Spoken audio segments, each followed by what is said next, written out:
자, 고린도 후서 5장이죠.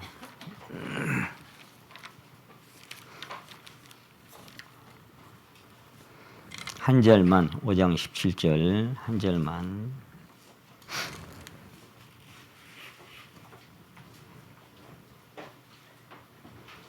같이 읽으시겠습니다. 고린도 후서 5장 17절 말씀을 같이 읽으시도록 하겠습니다.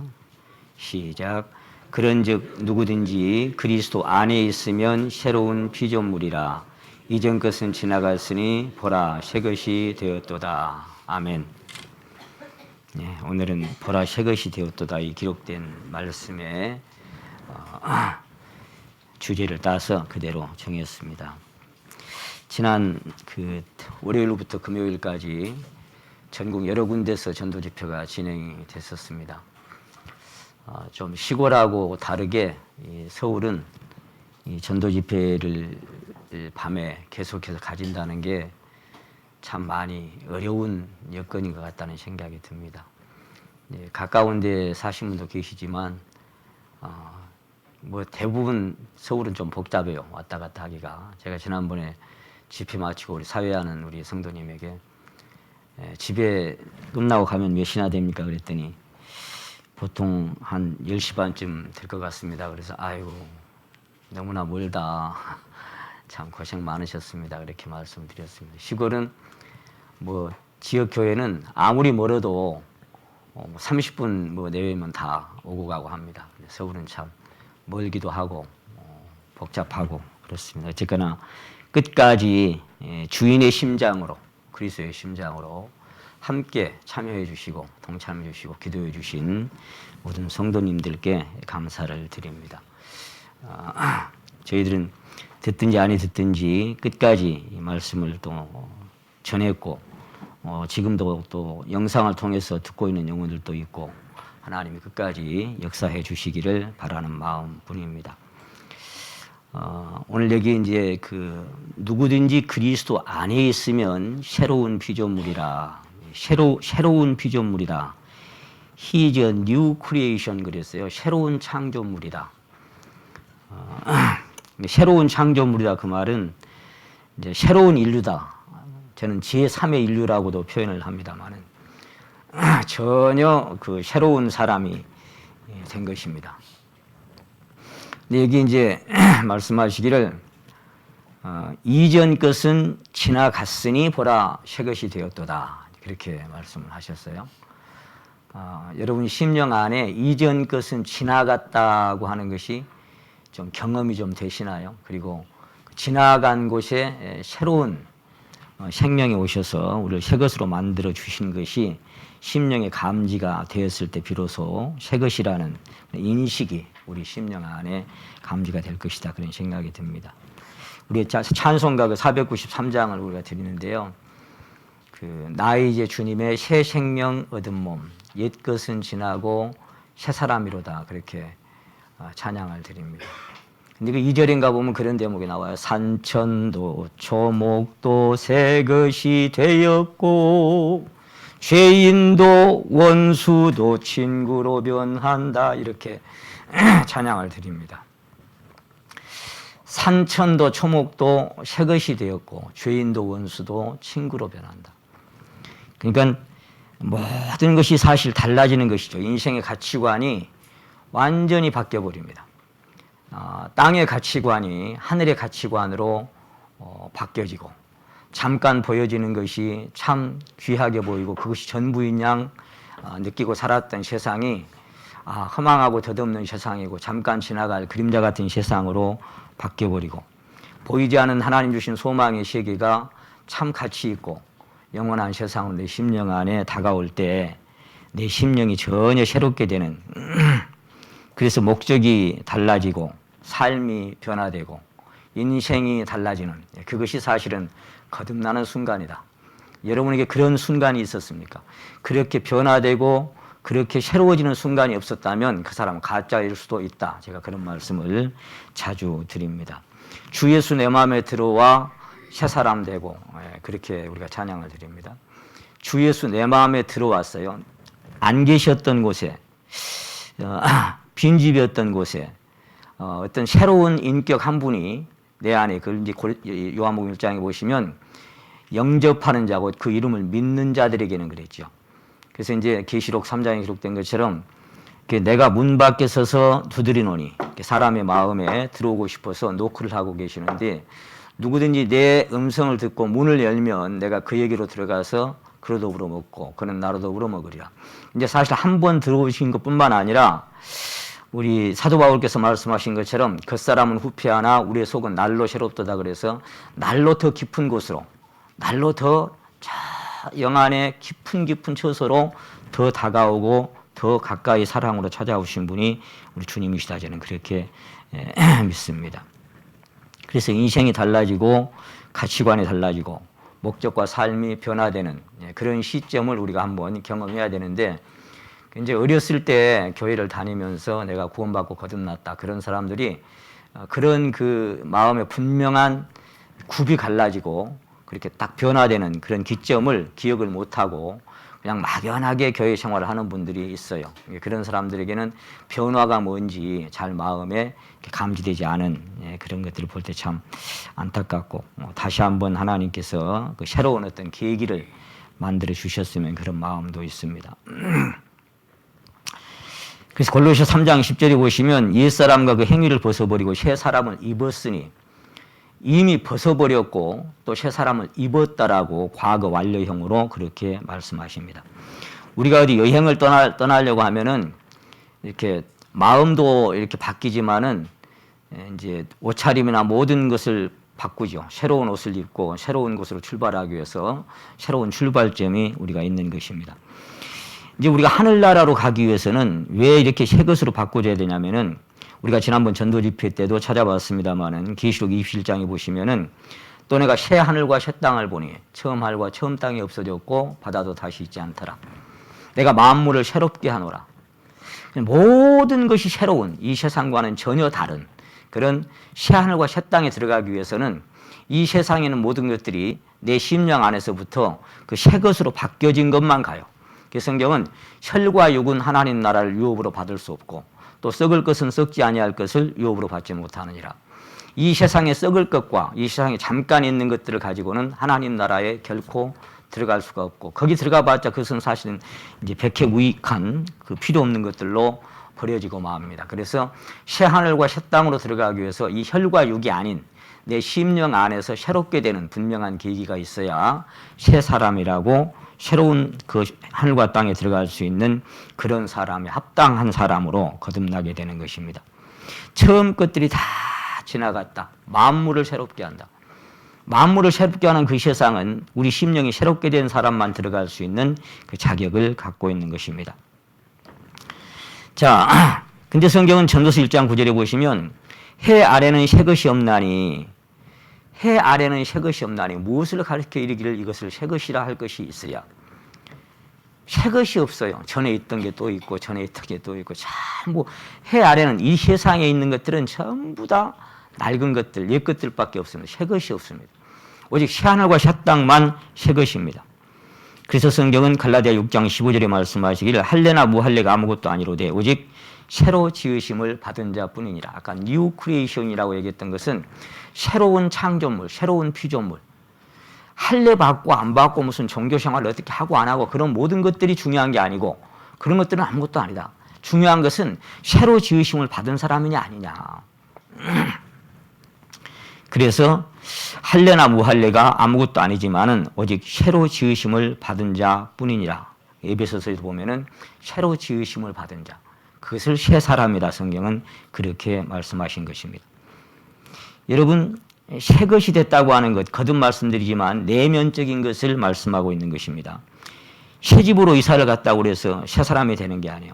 새로운 교회당을 찾아간다고 해서 새 사람이 되는 것도 아닙니다. 새 차를 샀다고 해서 새 사람이 되는 것도 아니고 새로운 직장으로 이직을 했다고 해서 새 사람이 되는 것도 아닙니다. 목욕을 깨끗하게 하고 새 옷을 갈아입었다고 그 사람이 새 사람이라고 말할 수가 없습니다. 성경에서 말하는 새 사람은 그런 사람이 아닌 거예요. 새로운 교육을 이수하거나 어떤 신학을 공부하거나 성경을 막 많이 연구하거나 읽고 어떤 마스터했다고 새 사람이 되는 것도 아닙니다. 여러분, 새롭게 된다고 하는 것은 뭐가 새롭냐 그러면은 요한복음 3장에서 요한복음 6장에서 말씀하셨어요. 한번 따라해 보십니다. 살리는 것은 영이니 육은 무익하니라.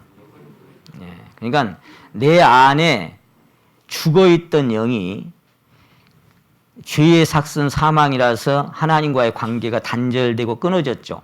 내 영이 하나님의 영과 단절된 그 영이 마지막 아담은 살려주는 영이 됐다고 하는 그 살아계신 생명의 영이 내 영 안에 와서 주와 합하는 자는 한 영이라고 하는, 그렇게 하나로 끊어졌던 그 연결선이 다시 연결되는, 내 영혼을 소생시킨다고 하는 그 새롭게 딱 살아날 때, 죽은 영이 살아날 때, 살리는 것은 영이니 그럴 때 비로소 이 사람이 새 사람이다, 새 것이다, 이렇게 말할 수 있는 겁니다.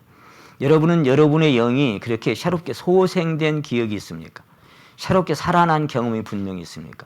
새로운 인격의 영이 그리스도가 내 심령 안에 영접돼서 내 영이 새롭게 되고 영안이 열려서 하나님의 성경이 읽어지고 깨달아지고 들려지는, 그래서 영적 소경과 영적 규모거리, 영적 문둥병자에서 마음의 눈과 귀가 열려져서 이제 너희 눈은 봄으로 너희 귀는 들음으로 복이 있다고 하는, 이렇게 설교되는 말씀들이 무슨 말씀인지 들려지고 아멘으로 화답이 되어지고, 그리고 하나님의 말씀이 내 영안이 열려서 이렇게 깨달아지고 먹어지는 양식으로, 그런 경험이 있습니까?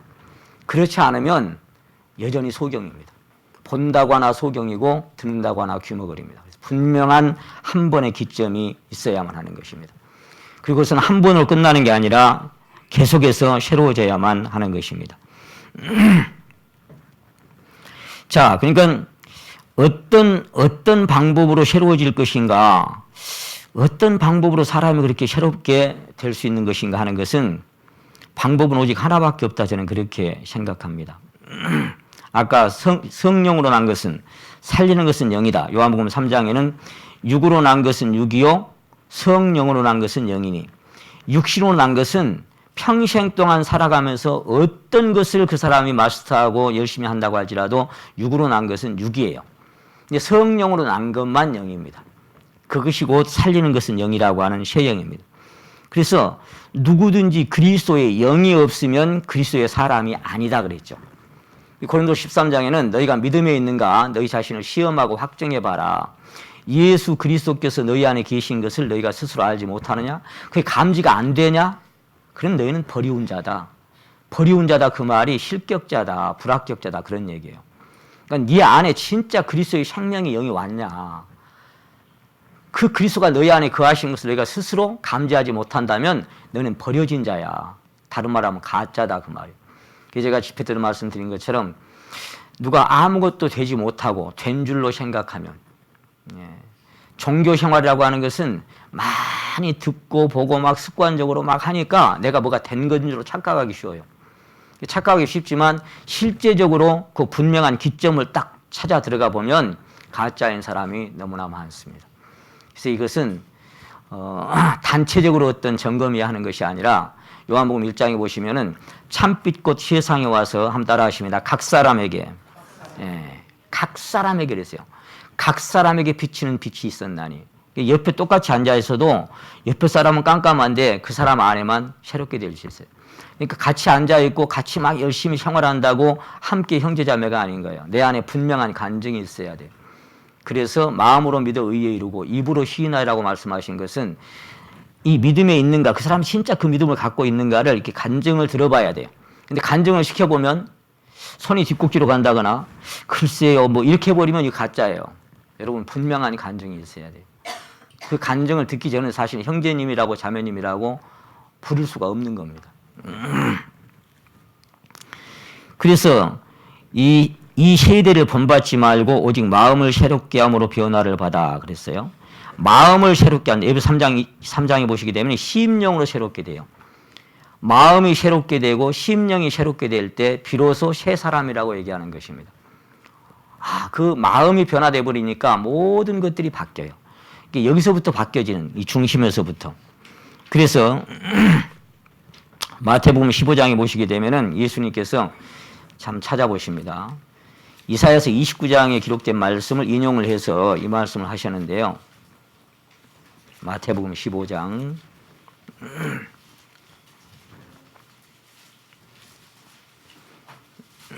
9절 8절입니다. 8절. 이사야서 29장에 기록된 말씀을 예수님이 인용을 하셨어요. 이 백성이 입술로는 나를 존경하되 마음은 내게서 멀도다. 사람의 계명으로 교훈을 삼아 가르치니 나를 헛되이 경배하는도다 하였느니라. 입술은 가까워 그럴싸한 말도 하고 그럴듯한 어떤 종교적인 행위도 합니다. 그런데 마음은 내게서 멀어. 그 심령 안에 하나님은 외모를 보지 않고 중심을 보시기 때문에 그 중심을 보니까 내게서 먼 거예요. 하나님이 원하시는 것은 내 아들아 네 마음을 내게 다오 그랬어요. 네 마음을 내게 다오. 하나님이 원하는 건 우리 마음입니다. 지킬 만한 것보다 무엇보다는 이 마음이라고 말씀하셨잖아요. 생명의 근원이 거기서부터 시작된다. 그 속에서부터 시작된다. 여호와는 그 마음이 여호와께서 멀리 떠난 자를 그렇게 말씀하셨어요. 마음이 여호와께 멀리 떠난 자를. 마음이 그리스도에게서 그리스도를 향하는 진실함과 깨끗함에서 떠나버린 사람. 그러니까 떠난 것은 얼굴이요 마음은 아니다. 사도 바울이 죄송합니다. 말씀하셨던 것처럼 심령이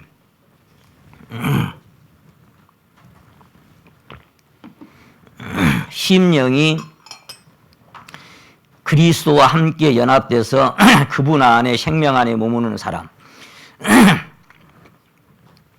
그래서 내 속에 하나님 그 주신 마음이 정한 마음인데 다윗이 그렇게 표현했죠. 내 속에 정한 마음을 창조하시고 새 마음이 오고 정한 마음이 와서 나를 변화시킬 수 있는 그 능력이 내 마음을 다르게 바꿔놓을 때 그것이 아니면 사실은 그래서 이 사무엘상 7장에 보면 이제 사무엘이 그렇게 얘기합니다. 너희 마음을 여호와께로 향하여 이 마음이 여호와께로 향하려면 우리가 뭐 자주 히브리서 12장 말씀을 인용을 합니다. 믿음의 주요 또 온전케 하신 이인 예수를 바라보라. 근데 여호와께로 마음이 향하고 그 예수님을 바라보는 마음이 생기려면 어떻게 해야 되겠어요? 내가 그것을 바라보려고 그렇게 애쓴다고 그것이 새 사람이 아닌 겁니다. 심령 안에 바라볼 수밖에 없는 그런 어떤 이 변화가 있어야 바라봐지는 거예요. 그 마음이 여호와께로 향하려면 여호와께로부터 무엇인가를 내가 얻고 받아야만이 여호와를 바라봐지는 겁니다. 그래서 방법이 어떤 방법으로 하나님을 바라볼 수 있을 것이냐. 우리가 자주 말씀드립니다. 신명기 그 7장 6장 5절에 보시게 되면은 마음을 다하고 성품을 다하고 뜻을 다해서 네 하나님 여호와를 사랑하라. 그것이 이제 여호와께로 마음이 향하는 것이죠. 사랑하는 사람이나 내가 사랑하는 어떤 것을 향해서는 마음이 갈 수밖에 없어요. 그래서 성경에 예수님께서 말씀하시기를 한번 따라해 보십니다. 너희 재물 있는 곳에는 너희 마음도 있느니라. 그러니까 내가 얼마나 소중하게 여기느냐에 따라서 내가 얼마나 가치를 두느냐에 따라서 내 마음이 거기 늘 가 있을 수밖에 없는 겁니다. 근데 아무리 하나님께서 하나님께로 마음을 향하라고 아무리 해도 그렇게 하려고 노력한다고 해서 그렇게 되는 것이 절대로 아닙니다. 그래서 유대인들이 그렇게 말 배우면서부터 시작해서 모세오경을 외우기 시작하는 거예요. 막 공부하고. 가장 많이 외우는 말씀이 그거라 그랬잖아요. 마음을 다하고 목숨을 다하고 뜻을 다해 주내 하나님을 사랑하라 그걸 평생 외우고 사는 거예요. 그렇게 생활 속에 막 계속 외우고 살아요.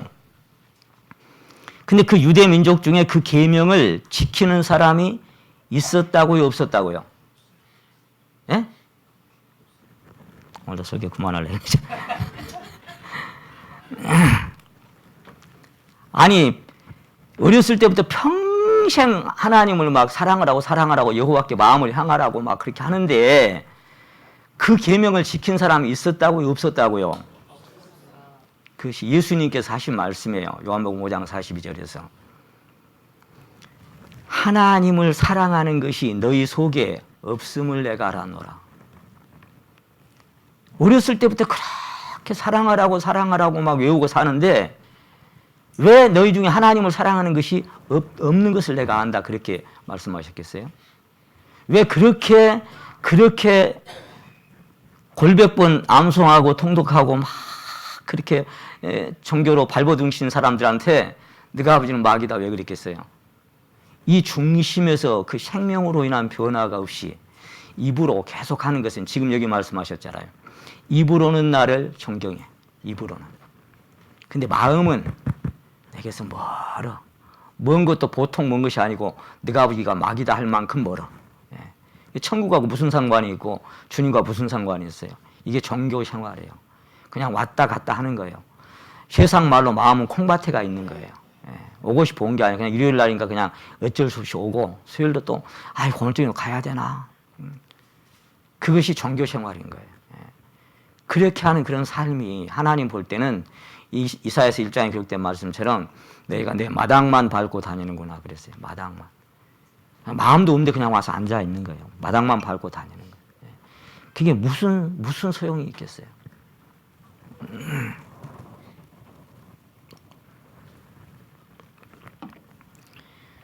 너희 마음을 여호와께로 향하라.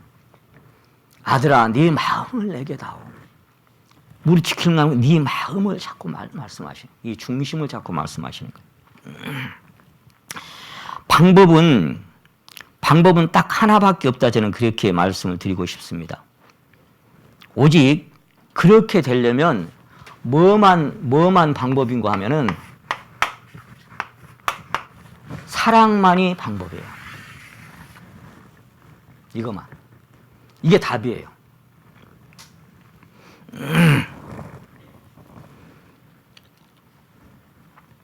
그러니까 하나님을 향하라고, 하나님을 사랑하라고, 너희 마음을 하나님께 드리라고 계속 얘기를 해도 하나님의 그 사랑이 내 안에 로마서 5장 있는 것처럼 우리 마음에 성령으로 말미암아 하나님의 사랑이 우리 마음에 부어져 버렸다. 그 기름 부음이라고 지난번에 말씀드렸어요. 그 사랑이 내 심령 안에 부음받은 그 부어져 버리면 그 사랑이 그러니까 요한일서 4장 그 말씀처럼 4장 10절이니까 우리가 하나님 사랑은 여기 있다. 사랑이 뭔지 아냐? 우리가 하나님을 사랑하는 것이 아니요 오직 하나님이 우리를 사랑하사 독생자를 화목제로 우리에게 보내주신 것이다. 그게 사랑이다. 아무리 우리가 하나님께로 마음을 향하려고 하나님께 마음을 드리려고 내 맘에 주여 소망되소서 주 없이 모든 일 헛되어라. 다 헛되죠. 그래서 뭐예요? 그 다음에 나온 구절이 밤이나 낮이나 주님 생각 잘 때나 깰 때 함께 하소서. 밤이나 낮이나 주님 생각. 그러니까 너희 마음을 여호와께로 향하라고 예수를 바라보라고 하나님을 사랑하라고 아무리 해도 밤이나 낮이나 내 마음이 주님께로 향할 수밖에 없는 사람은 그 사랑이 먼저 우리가 하나님을 사랑하는 것이 아니요 오직 하나님의 사랑이 우리 마음에 부음받을 때 그 사랑이 찾아와서 내 냉랭한 마음을 그 뜨거운 사랑으로 변화시킬 때 사랑만이 힐링이 되고 사랑만이 모든 것을 참아내게 하고 모든 것을 바라게 하고 모든 것을 견뎌내게 하는 그는 근원이 되고 뿌리가 되고 이 사랑이 뭐예요? 사랑이라고 하는 것이 다른 말로 하면 뭐라고요? 생명이요, 생명. 사랑의 생명이 하나님의 생명. 이 생명이 올 때 비로소 그 생명 안에 접붙임 바 되어서 그 생명으로 인하여 살아가는 사람이 되는 것입니다. 먼저 그렇게 될 때만이 우리 안에 이 새로운 변화를 일으키는 이 근원에서부터 달라지는 그런 삶이 진행이 되는 것입니다. 그래서 그렇게 되면 아가서 4장 9절에 기록된 말씀처럼 나의 누이, 나의 신부야. 네가 이건 뭘로 하는 거예요? 뭘로? 내 마음을 빼앗았구나 그랬죠. 내 마음을 빼앗았구나. 뭐가? 하나님이 왜 우리를 사랑하셨어요? 마음을 여호와께로 향하게 하려고. 주님만 바라보게 하시려고. 그래서 내 마음을 빼앗았구나 네가. 나의 사랑, 나의 눈, 나의 비둘기. 너무너무 사랑하셔서 그 사랑을 우리 마음에 부어주심으로 말미암아 우리 마음을 빼앗아간 거예요. 우리 마음을 빼앗아가서 우리가 하나님을 향할 수밖에 없는 사람으로 살 수밖에 없도록 그렇게 만들어버린 겁니다. 어떤 우리가 의롭거나 깨끗하거나 잘한 어떤 조건이 아니라 우리가 아직 죄인 되었을 때, 우리가 아무것도 아닌 더럽고 추할 때 그대로 돼지똥내는 아들을 쫓아가서 안아주고 입맞춰 주신 그 하나님의 사랑이 내 마음에 부은 바 되었을 때 비로소 그 사람이. 그래서 냉랭하게 이론적으로 이제 나는 이것을 알았다. 지식적으로 몇 장 몇 절에 뭐가 어떻게 알았다. 이런 것이 아니라 한 분의 인격으로, 한 분의 생명으로 내 안에 찾아오신 그 그리스도의 사랑의 생명이 나를 변화시킨 적이 정말 있었느냐. 이게 관건입니다. 이게 딱 오니까 사도 바울은 뭐라고 얘기합니까? 고린도서 5장에서 그리스도의 사랑이 우리를 강권하시는구나.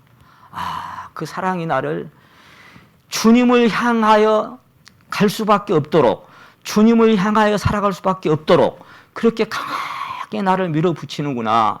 오직 주의 사랑에 매여. 제가 사랑의 포로라고 자주 말씀드립니다. 사랑에 매여버리는 것이 사랑의 포로예요. 포로는 뭐예요? 내 마음대로 못 살고 그 사랑의 포로에 매였다는 것은 끌려가는 거예요. 그게 강권함을 받는 거예요. 그렇게 될 때 비로소 우리 심령 안에 자원하는 심령이 오는 겁니다. 다윗이 시편 51편에서 하나님께 기도할 때 간구했던 자원하는 심령을 내게 주사 나를 붙드소서. 자원하는 심령.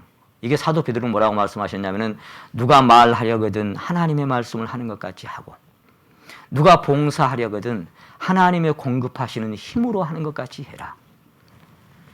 가장 센 힘이 뭘까요? 가장 우리를 끌어가는 힘이 뭘까요? 억지가 아니라 자원함으로 하는 게 뭘까요? 이것이 우리 마음을 끌어당겨버리면 그게 억지가 아니라 자원함이 되는 거예요. 아까워서 하는 게 아니라 너무너무 드리고 싶어서 하는 거예요. 그게 자원하는 심령이에요. 그래서 공급하시는 힘으로 하는 것, 공급하시는 힘이라는 게 뭐 힘? 이 힘이라는 게 이 사랑의 힘이라고 저는 믿습니다. 이게 힘이 능력이 되는 거예요. 우리를 끌어당겨서 그렇게 살 수밖에 없도록. 돌아서려고 하니까 그 사랑이 나를 다시 붙들고 포기하고 싶고 너무 힘들고 너무 지치고 가다가 상처받고 눈물 나고 쓰러지고 자빠져도 그래도 주님의 사랑이 나를.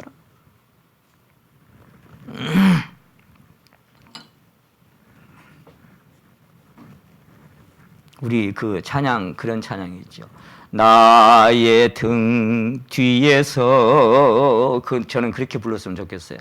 나의 마음 속에서 나를 이렇게 강권을 해. 내 마음 속에서. 때때로 뒤돌아보면 여전히 계신 주. 평안히 길을 갈 땐 보이지 않지만 지치고 곤하여 쓰러질 때면 넘어질 때면 다가와 손 내미시네. 일어나 걸어라. 내가 새 힘을 주리니. 가자. 그래도 일어나라. 주님 너무 힘듭니다. 그냥 이렇게 쓰러져 있고 싶습니다. 그럴 때에도 주님은 일어나라. 그래도 일어나자. 그렇게 말씀하세요. 그것이 이 주님의 생명이고 주님의 사랑이에요. 내가 세상 끝날까지 너희와 항상 함께 있겠노라고. 자기 사람들을 사랑하시되 끝까지 사랑하시겠노라고 약속하신 그 하나님의 사랑이 내 마음에 부음받을 때, 그로 인하여 변화된 사람들은 비로소 골로전서 16장 14절에 사도 바울이 권면한 말씀이 이루어집니다. 한번 따라해 보십니다, 여러분. 너희 모든 일을 사랑으로 행하라. 우리의 행하는 모든 것들이 근간이 뭐가 돼야 되냐? 너희 모든 일 그랬으니까. 우리가 살아가는 아침부터 저녁까지의 모든 삶이 사랑으로 행하라. 이 사랑이 근간이 돼서 행하는 그 행함이 하나님 앞에 아까 너희 마음을 여호와께로 향하라고 아들아 네 마음을 내게 달라고 하는 그것이 이루어지는 삶이 진행이 되는 것입니다. 그렇지 않으면 절대로 안 이루어져요, 이게. 그래서 억지가 되는 거예요. 억지가 되는 것은 종교 생활이 되는 겁니다. 여러분, 사랑하는 자녀에게 그 자녀가 가다가 넘어지고 자빠지고 쓰러지고 때로 애를 태우고 아픈 손가락에 대서 속 썩이게 하고 마음에 눈물 나게 하고 늘 가슴에 눌림으로 이렇게 작용을 하고 그렇게 아프게 해도 내 자식이에요. 내 자식. 끝까지 내 자식인 겁니다. 남들은 저런 망나니 같은 놈처럼 죽일 놈처럼 막 그렇게 해도 그래도 하나님은 내 자식인 겁니다. 끝까지 포기할 수 없는 게 자식이에요. 근데 사람들은 혹시 포기할 수 있죠. 근데 이사야를 통해서 말씀하신 것처럼 여인이 어찌 그 자기 태에서는 아들을 긍휼히 여기지 않겠느냐. 젖 먹는 자식을 어떻게 잊어버리겠느냐. 근데 그 이사야를 통해서 주신 말씀 뭐냐면 그들은 혹시 잊을지라도 인간의 그 사랑은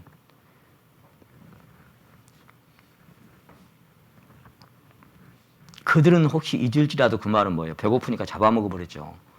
자기 자식 잡아먹어버린 그 역사가 성경에서 몇 번이나 기록되어 있죠. 그래서 그들은 혹시 잊을지라도 이는 내가 사람이 아니라 하나님이니라. 주님의 긍휼을 말씀하실 때 호세아서 그렇게 말씀하셨어요. 이는 내가 사람이 아니라 하나님이니라. 그러니까 그들은 혹시 잊을지라도 나는 너희를 잊지 못하겠다. 이게 하나님의 사랑입니다. 여러분, 그 사랑은 거듭 제가 말씀드립니다마는 정적인 게 아닙니다. 그렇게 냉랭하게 글자로 문자로 머물러 있는 게 아니에요. 한 분의 생명으로 인격으로 어떤 능력이 돼서 생명은 살아 약동하는 거잖아요. 우리 안에 계속 깊이 깊이 다가오는 거예요. 깊이 깊이 스며드는 거예요. 그렇게 정적인 거예요. 그래서 그 넓이와 길이와 높이와 깊이가 자꾸만 그것이 깊어지고 넓어지고 그게 하나님의 사랑인 겁니다. 그래서 그것이 내 자신이 어떤 존재인지 얼마나 실망스럽고 한심한 존재인지를 더 많이 하나님의 빛 앞에 말씀의 거울 앞에 발견되면 발견된 만큼 계속 그 사랑은 커지죠. 그런 나 같은 것을 끝까지 포기하지 않고 사랑하시는 그 사랑이 탕감받은 액수라 그랬죠. 그 탕감받은 액수가 탕감받은 일이 적은 자는 적게 감사하느니라 그 말이 아니라 적게 사랑하느니라 이렇게 돼 있어요. 누가 더 저에게 감사하겠느냐 이렇게 묻지 아니하시고 누가 더 저를 사랑하겠느냐 이렇게 물었잖아요. 그 시몬에게. 그러니까 더 많이 탕감받은 자가 될 때 더 많이 사랑하는 사람이 되는 겁니다. 참 묘한 원리죠. 내 자신이 얼마나 한심하고 얼마나 비참하고 얼마나 탕감받은 액수가 많은 인생인지가 더 많이 발견되고 드러나면 드러날수록 그 나를 향하신 하나님의 사랑은 탕감받은 액수가 날마다 더 커져. 그래서 그 사랑이 더 깊어질 수밖에 없으면 가라고 밀어내도 그 사랑에서 떠날 수가 없는 것입니다. 그 사랑에서 돌아설 수가 없는 거예요. 가다가 쓰러져도 넘어져도 그 사랑이 다가와서 계속 나를 일어나라고 손잡아 주시는 그 사랑에서 그 손길을 내가 뿌리칠 수가 없는 것입니다. 여러분은 그 사랑을 심령 안에 경험한 적이 있습니까? 그리고 지금도 계속 경험하고 살아가십니까? 사도 바울의 권면처럼 너희 행하는 모든 일을 사랑으로 행하고 있습니까? 그러면 그것이 하나님 앞에 남는 게 되는 겁니다.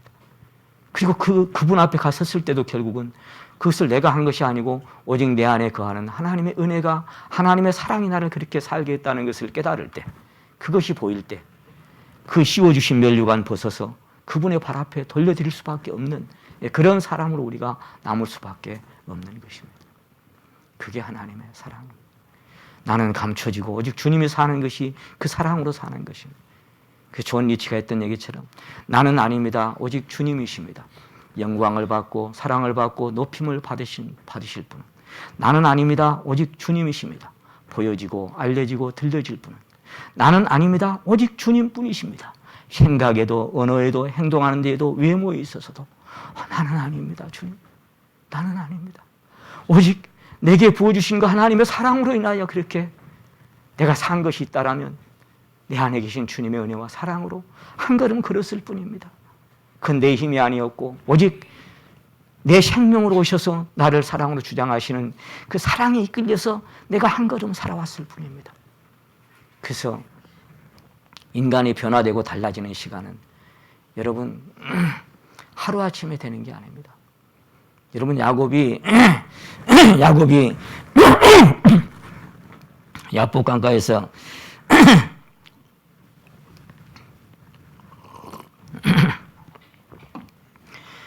이해해 주십시오. 제가 목이 약한데 지난번 다섯 번 설교 마치고 이제 오늘 6번째 하니까 좀 목이 갈갈해졌어요. 그래서 야복강가에서 이게 환도뼈를 꺾임을 당하고 평생 절면서 하나님의 섭리 안에서 이끌림을 받고 살았는데 마지막 바로 앞에 설 때가 130년이었잖아요. 한 사람이 변화되는 과정이 하루아침에 되는 게 아닙니다.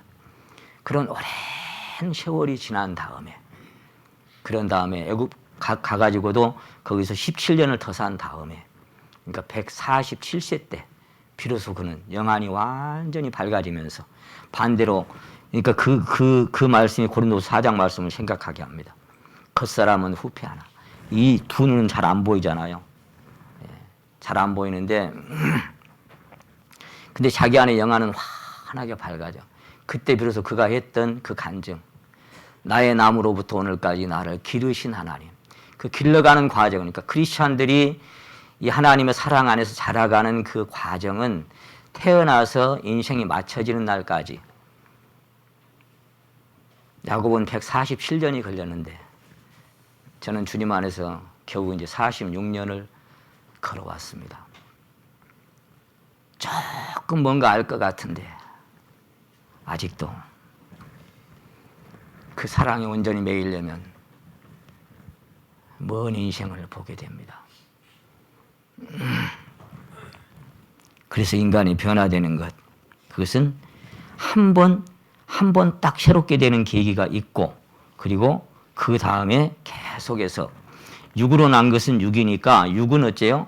아까 야곱처럼 계속 세월 갈수록 후패해 가죠. 전도서 12장이 이루어 가죠.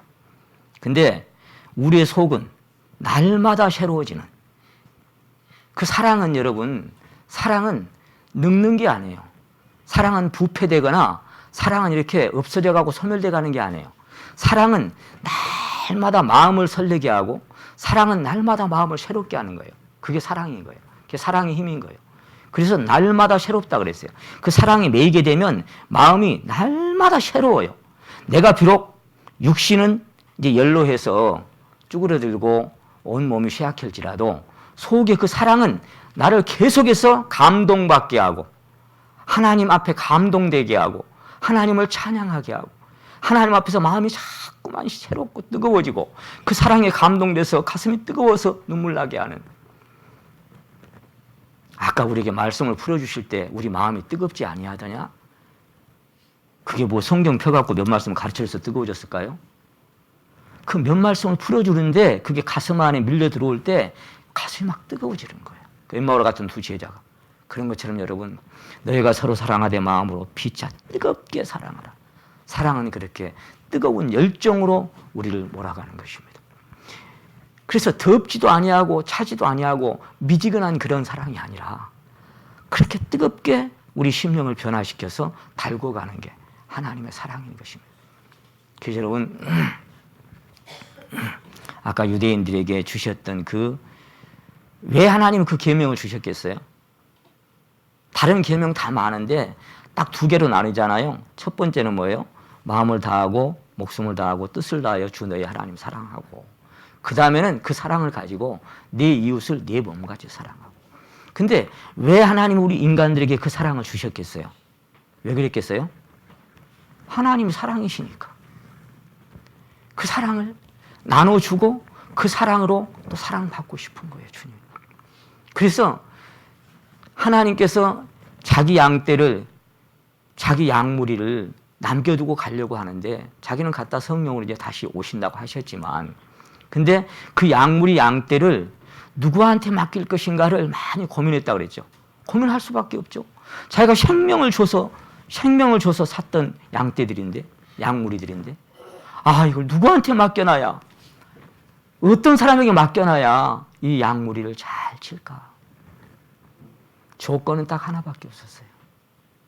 비록 3번이나 부인하고 어둠 속에 혼자 자신을 발견하고 통곡하고 실패하고 그랬지만, 그에게 확인하고 싶었던 것은 그거 저거 다 떠나서 한 가지, 그래도 나는 너를 사랑한다.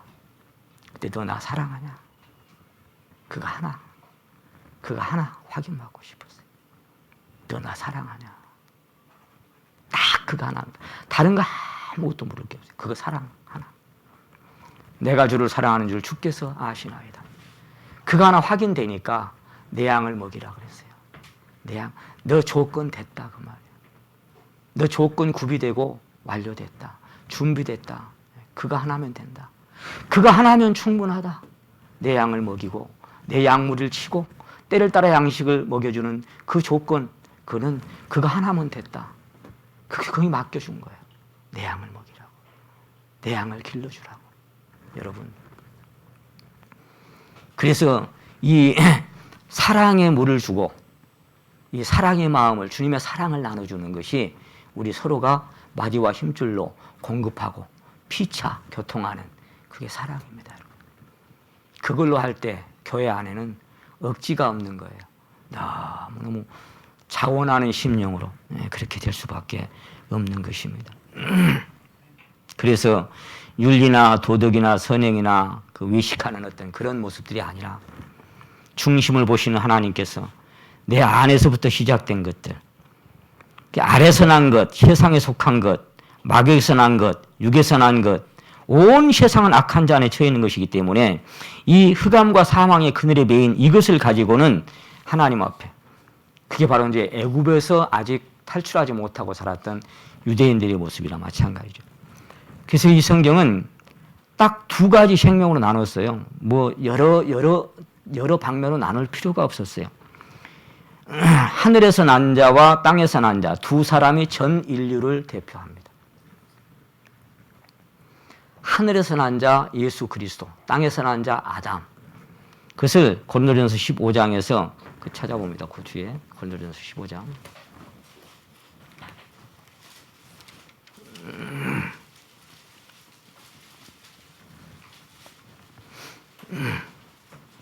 45절입니다.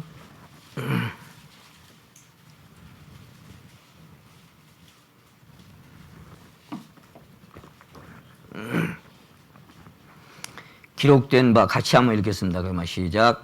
기록된 바 첫사람 아담은 산 영이 되었다 함과 같이 마지막 아담은 살려주는 영이 되었나니. 먼저는 이제 아담이잖아요. 46절에 그러나 먼저는 신령한 자가 아니요 육 있는 자요 그 다음은 신령한 자니라. 첫사람은 땅에 났으니 흙에 속한 자이거니와 둘째 사람은 하늘에서 나셨느니라. 무릇 흙에 속한 자는 저 흙에 속한 자들과 같고 무릇 하늘에 속한 자는 저 하늘에 속한 자들과 같으니 우리가 흙에 속한 자의 형상을 입은 것 같이 또한 하늘에 속한 자의 형상을 입으리라. 부활에 관한 말씀을 하시면서 이 말씀을 하셨는데요. 이건 두 가지로 볼 수 있습니다. 육신도 우리 육의 몸이 신령한 몸으로 바꿔질 때 그렇게 이제 바뀌어질 수 있지만 우리 안에도 주님의 형상을 따라서 그와 같은 형상으로 화해 가는데 오직 주의 영으로 말미암음이라. 그 생명의 영이 내 안에 와서 나를 변화시키는 그 두 가지 종류밖에 없어요. 첫사람과 둘째 사람. 어디서 났느냐에 따라서 어디에 속한 자가 되는 것입니다. 속하다라는 말이 헬라어 클라우라고 되어 있는데 붙어있다, 연합하다, 밀착되다, 참여하다 그런 뜻을 갖고 있어요. 그러니까 땅에서 난 자는 땅에 속하여 아담 안에서 난 모든 사람들은 땅에서 나서 땅에 속한 사람들이 되는 것입니다. 땅에 붙어있고 땅의 생명과 연합돼서 땅의 생명과 밀착되고 땅의 생명에 참여할 수밖에 없는 사람들로 난 사람들이 첫사람 아담에게서 난 사람들입니다. 둘째 사람 아담에게 속한 사람들은 그리스도에게 속한 사람들이고 그리스도와 연합되고 그리스도와 이렇게 밀착되어서 참여하고 생명 안에 연합된 사람들입니다. 땅에서 난 자는 이 땅에 속하여 땅의 생명으로 살고 하늘에서 난 사람들은 하늘에 속하여 하늘의 생명으로 살 수 있는 자격이 있는 것입니다. 땅의 생명은 아담의 생명으로 타락한 본성이고 하늘의 생명은 예수 그리스도의 생명으로 하늘에 속한 신령한 성결한 본성을 하늘에 속한 생명이다 우리가 그렇게 부릅니다.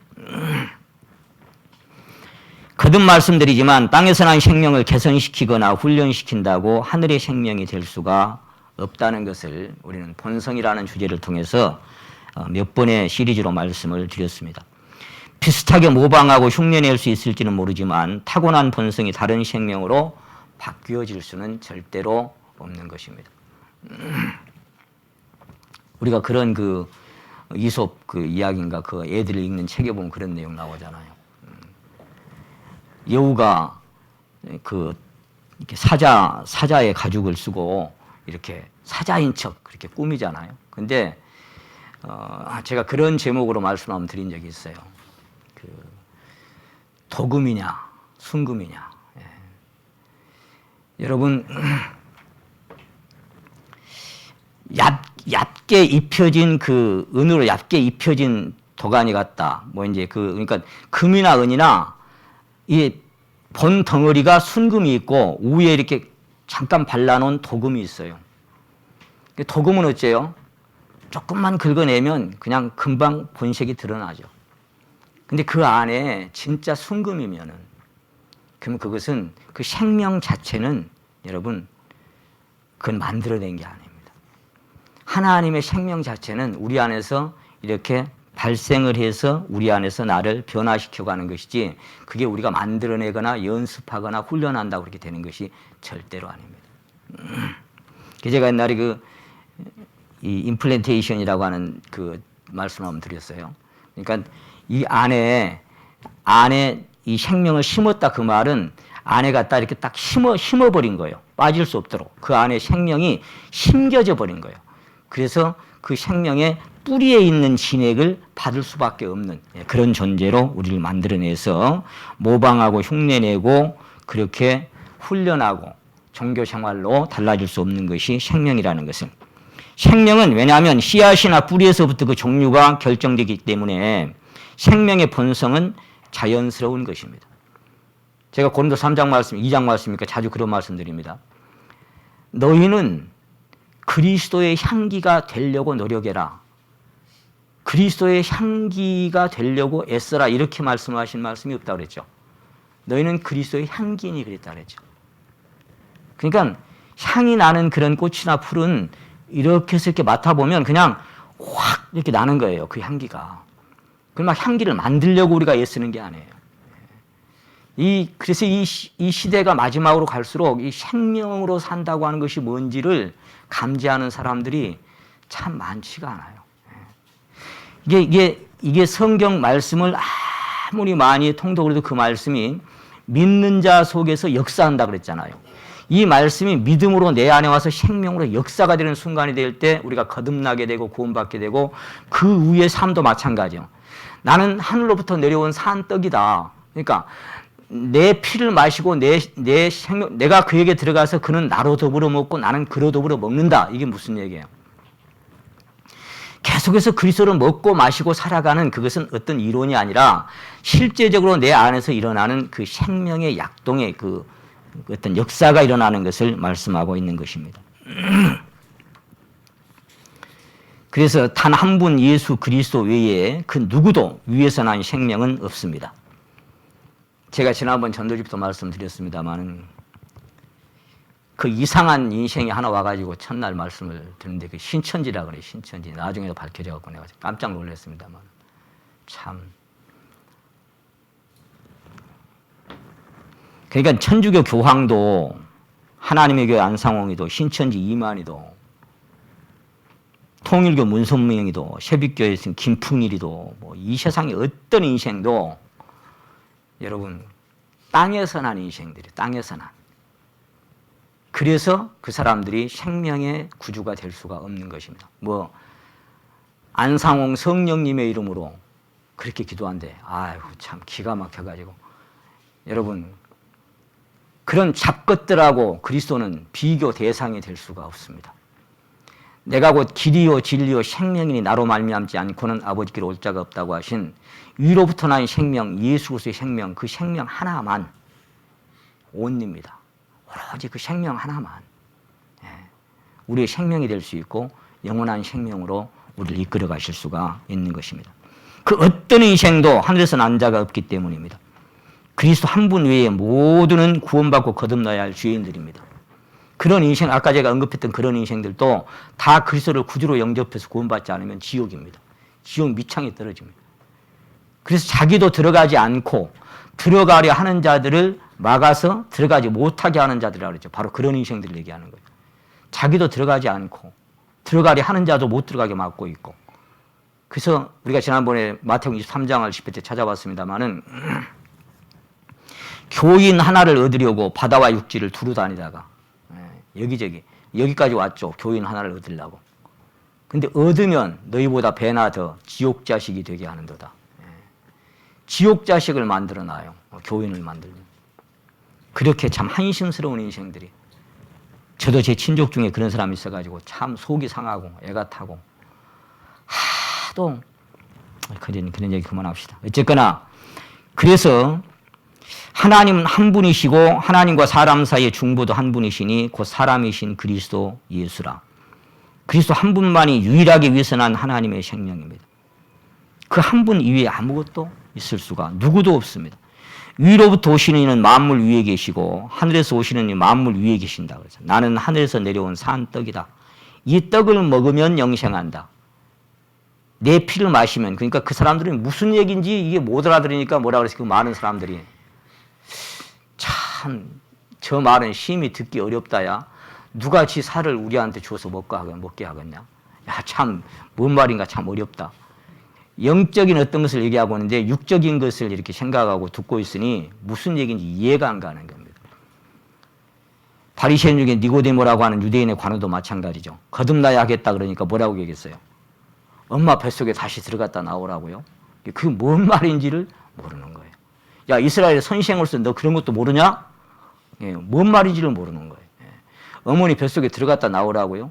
아유, 어떻게 지 살을 우리가 지 살을 뜯어먹으라고? 참 희한한 얘기를 한다고 다 도망가 버렸죠. 다 도망가 버렸어요. 다 도망가 버렸을 때 그 제자들만 딱 남았죠. 너희도 갈래? 너희도 갈래?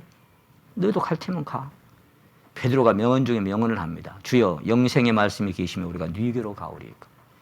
주님 한 분에게만 그 영원한 생명의 말씀이 있고 그 사랑 안에만 그 생명이 있어서 우리는 주님을 따르고 있는 것입니다. 그래서 위로부터 온 생명이 오늘 우리에게 생명의 성령으로 우리 안에 와서 거하시고 땅에 속한 생명을 끝내시고 함께 장사 지내고 함께 부활하고 그래서 부활하신 새로운 생명이 우리 안에 오셔서 우리 안에 생명이 되신 것입니다. 그래서 아까 전도서 1장 말씀하신 것처럼 해 아래는 새 것이 없나니 보라 무엇을 가리켜 우리가 새 것이라 할 것이 있겠느냐. 위로부터 온 생명, 위로부터 온 사랑, 그 사랑만 참 생명이고 그것만이 가치가 있고 그것만이 소중한 겁니다. 주님은 당시 하나님의 선민이라 자부하는 유대인들에게 너희는 나라에서 났고 나는 위에서 났으며 너희는 세상에 속하였고 나는 세상에 속하지 아니하였느니라. 세상에 속하지 아니한 생명은 딱 그리스도의 생명 하나밖에는 없었던 것입니다.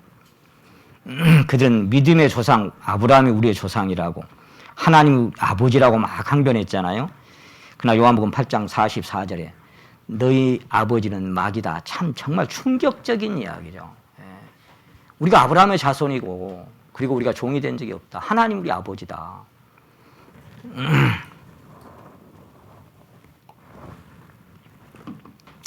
어찌 보면 예수님이 그들을 평가하는 평가와 바라보는 시선 그리고 그들 스스로가 자기들을 평가하고 바라보는 시선은 그야말로 지옥과 천국 차이고 하늘과 땅 차이죠. 우리는 아브라함의 자손이라 어렸을 때부터 우리가 그렇게 훈련받고 살아왔다니까. 그리고 우리 아버지는 하나님이라니까. 그렇게 스스로 평가하고 바라보던 자기들이 평가하고 그리스도께서 그들을 바라보고 평가하는 그 평가는 지옥과 천국 차이고 하늘과 땅 차이입니다. 네가 아버지가 하나님이라고야. 네가 아버지는 마귀야. 그래서 우리가 거듭나지 아니하면 이 말씀이 얼마나 놀라운 이 선을 긋고 있는지를 우리가 늘 마음속에 생각해야 됩니다. 거듭나지 아니하면 하나님 나라에 들어갈 수도 없고 볼 수도 없고 그 거듭난 것 그것으로 끝나는 게 아니라 그때 내 안에 오신 그 생명으로 인하여 살아가는 삶이 아니라면 그 어떤 것도 하나님이 받으실 수 없는 무익한 것이라는 사실을 우리는 갈수록 말씀에서 발견하게 되는 것입니다. 말씀의 핵심은 이것입니다. 땅에서 난 생명은 온갖 종교적인 열심이나 충성으로 한다고 할지라도 하나님께서는 그것을 인정치 아니하실 뿐 아니라 결코 받으실 수 없다는 것입니다. 그것은 나무나 풀이나 짚이 되는 것이고 금이나 은이나 보석은 오직 그리스도로 인하여 살아나고 그리스도로 인하여 드려지는 것밖에는. 그래서 예수님께서 요한복음 6장 57절인가 말씀하셨죠. 내가 살아계신 아버지께서 나를 세상에 보내셨다. 그래서 내가 지금 사는 게 어떻게 사는지 아냐? 내가 아버지로 인하여 사는 것 같이 나를 먹는 그 사람도 나로 인하여 살리라. 뿌리가 그리스도가 이 땅에 오셔 사시지만 아버지께서 내 안에 계셔서 그의 일을 행하시는 것밖에 없다. 나는 스스로는 아무것도 할 수가 없다. 아버지께서 내 속에 계셔서 그의 일을 하시는 것밖에 없다. 그것이 내가 아버지로 인하여 사는 것이다. 나 스스로는 아무것도 못한다. 그리고는 포도나무 비유를 말씀하실 때 나를 떠나서는 너희도 아무것도 할 수도 없다. 나를 먹는 그 사람도 나로 인하여 살 수밖에 없을 것이다.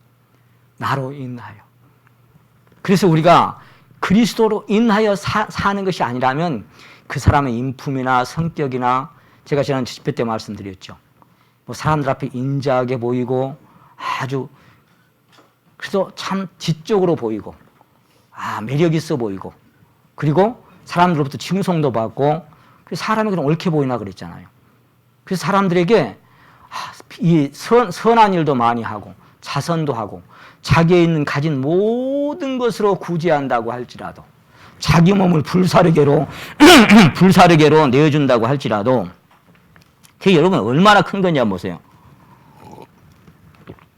지난번 우리 전도 집회 때 전철에 나타나는 소경에게 5만 원짜리 줄 것이냐 1,000원짜리 줄 것이냐 했는데 자기의 가진 모든 것으로 구제를 했어요. 내 가진 거 다 내줘 버린 거예요. 내 몸을 불사르게로 그냥 갖다 던져버린 거예요. 숨겨져 말하자면 그렇게 한다고 할지라도 사랑이 없으면 아무것도 아니다. 그 사랑이 뭐예요? 그 사랑이 그리스도로 인하여 하지 아니한 모든 것은 다 헛것입니다. 아무것도 아닌 겁니다. 그래서 그분으로 인하여 살아가는 땅에서 세상에서 이 사단에게서 하늘로 옮겨진 생명, 그게 지난번에 제가 전도집에 말씀드린 메타노이아라고 그랬죠. 180도 돌아선 진정한 회개는 한 번밖에 안 한다 그랬죠. 그렇게 딱 돌아서서 그 길을 향해서 갈 때, 그래서 출애굽기 3장을 안 찾고 그냥 말씀드릴게요. 시간상. 출애굽기 3장 12절에서 이제 내 백성을 놔달라고 바로에게 얘기를 하잖아요. 하는데 애굽에서 인도하여 낸 후에 하나님을 섬기리니, 근데 이 3장 18절에 뭐라고 기록되어 있는 거니까 한번 따라해 보십니다, 여러분. 사흘길쯤 광야로 가서, 나흘 길도 아니고 일주일 길도 아니고 한 달도 아니고 이틀도 아니에요. 딱 사흘 길을 가야 돼.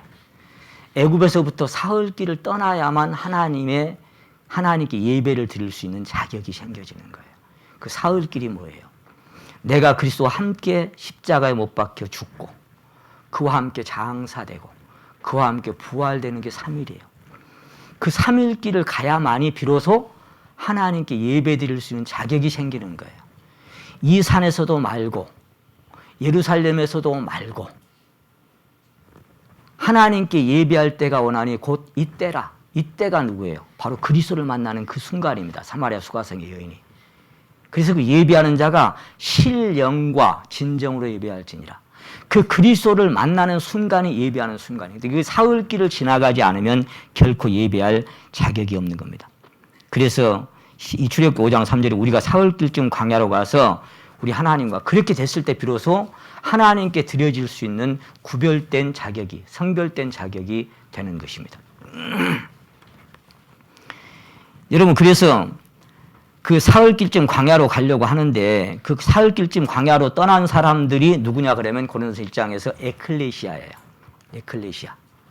불러낸 무리, 구별된 무리, 성별된 무리. 그 에클레시아라고 하는 이 단어가 교회라고 하는 그 단어로 이 원어가 에클레시아, 불러낸 무리라고 그렇게 기록되어 있는 것입니다. 그래서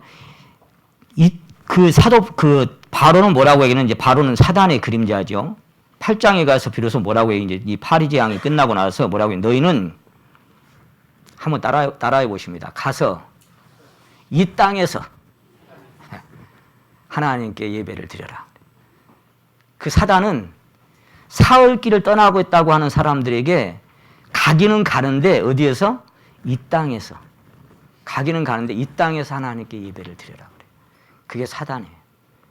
여러분, 그 구별되지 않고 쪽발이 갈라지지 않고 구분되지 않은 그런 속에서 그냥 종교 생활을 하라는 거예요. 그걸 가지고는 하나님이 받을 수가 없어요. 근데 다시 사흘길을 가야 된다고 자꾸 고집하는 거예요. 왜?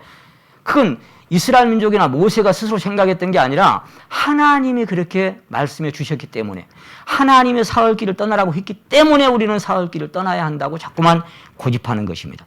그랬을 때 8장 28절에 보면은 너무 멀리는 가지 마라. 가기는 가는데 너무 멀리는 완전히 굽이 갈라져 버린 그런 상태는 가지 말고 그냥 조금만 갔다가 다시 와라. 그런 얘기예요. 너무 멀리는 가지 마. 나중에 10장에 가면은 남자만 가라. 양과 소는 남겨두고 가거라. 막 자꾸 이렇게 얘기해요. 그러니까 우리 인생이 전체적으로 하나님 앞에 성별돼서 드려질 수 있기를 사단은 계속 거부를 하는 겁니다. 방해를 하는 겁니다. 근데 여러분, 그것을 내 힘으로는 나올 수도 없고 떠날 수도 없고 돌아설 수도 없어요. 내가 손을 들어 그 나라를 친 후에야 그가 너희를 보내리니. 그래서 6월절 어린 양을 잡아서 마지막 장자가 죽는 그 10번째 재앙이 지나고 우리는 그 6월절 어린 양의 피가 문설주와 임방에 발라진 그것 때문에 나와진 겁니다. 그래서 우리가 고린도서 5장 7절에 보면은 우리의 6월절 양 곧 그리스도께서 희생이 되셨느니라. 그 6월절 얼마나 소중한, 내가 주님을 만난 그날. 그래서 신명기 보면은 항상 평생의 그날을 기억하라 그랬는데 그들은 그걸 잊어버렸죠. 그래서 계시록 보면 처음 사랑을 잊었느니라 그렇게 말씀하셨죠. 그래서 그 소중한 한 날이 내가 주님을 만나는 날이고 그 생명을 우리가 얻었던 날이다 그렇게 말씀드릴 수가 있겠습니다. 참 드릴 말씀이 많지만 어쨌거나 오늘은 또 여기까지만 말씀을 드리고요. 그래서 우리는 우리 심령의 그 신분이 이 세상에서 이제 하나님의 자녀가 됐고 하나님의 신부가 됐습니다. 그리스도의 신부가. 그래서 신분이 한번 딱 하나님의 자녀로 태어났으면 혈통으로나 육정으로나 사람의 뜻으로 난 것이 아니라 오직 하나님께로서 난 자들이라고 하신 그 하나님의 자녀가 됐기 때문에 하나님은 우리를 사랑하실 때 끝까지 사랑하셔서 우리가 얼마나 가다가 많이 넘어지고 그래서 7번 넘어질지라도 다시 일어날 수밖에 없는 하나님은 그렇게 가다가 쓰러지고 흔들리고 넘어져서 마음이 상해도 하나님 마음이 상한 자에게 또 다시 가까이 다가오시는 하나님은 마음이 애통한 자를 마음이 가난한 자를 복이 있다고 말씀하신 이 타양 같은 세상에서 그 고난의 길을 가는 우리 하나님의 성도들을 끝까지 사랑하시고 끝까지 책임지시고 끝까지 보여주시고 끝까지 모든 것을 합력하여 선을 나타내시는 그 하나님의 참 놀라우신 뜻과 섭리 안으로 세상 끝날까지 인도에 가실 줄을 믿고 감사를 드립니다. 네, 기도드리고 마치겠습니다.